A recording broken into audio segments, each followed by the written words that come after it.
Hi, my name is Manuela Klein, and I am the founder of Generation. Today I'm going to be talking about how we're applying organizational communication in our health and fitness industry. So the first thing that we're going to talk about is, who are we? We are a health and wellness company. Essentially, we wanted to get together a bunch of nutritionists, personal trainers, even holistic doctors to really just heal and strengthen those around us. We sell vitamins, supplements, and also motivational merch, something to just keep our crowd motivated.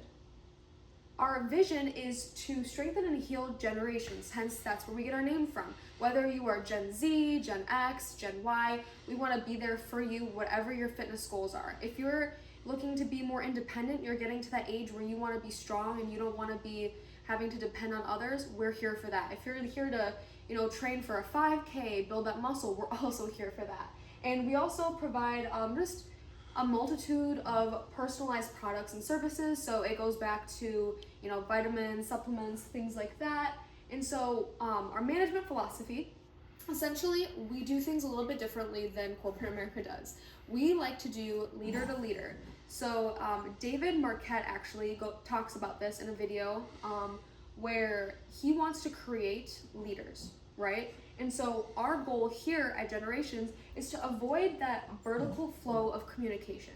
We don't want that. Can you imagine how long that would take just having to wait from the higher up? And so instead we create leaders through self-direction. We think that's very important, and we want to make things flow as smooth as possible and make sure people are growing and being strong. Organizational culture. So we want to make sure that when we're hiring people on our staff, they have shared values, right? They're just as invested in this company as we all are. And so with that, we use the MBTI testing or just other personality tests just to make sure that their values align with ours. And we also like to invest in our leaders. The textbook talks a lot about how leaders are born, not made.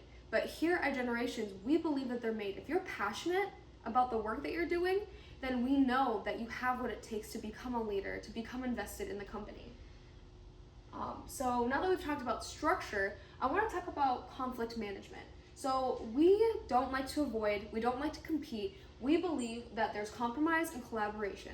Anytime there's an issue between a client, whether it's between employees, whatever it may be, we want to make sure that we're compromising, we're working through things, even if it's not exactly what we want. We're both coming together and agreeing, and also collaborating. We're working together. I mean, we're all on the same side.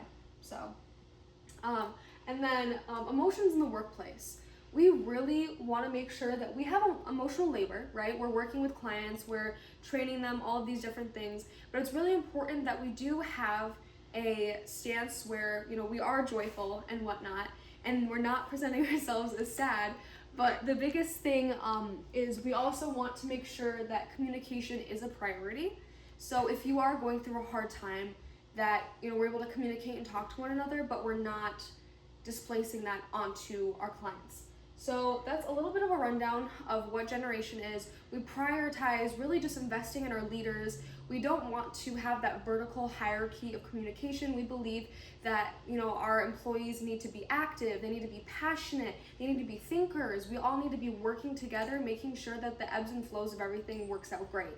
And I also wanted to mention, we do kind of separate everyone into sections. So like personal trainers work in their own area. We have our nutritionists and holistic doctors and whatnot. So thank you so much. Yeah.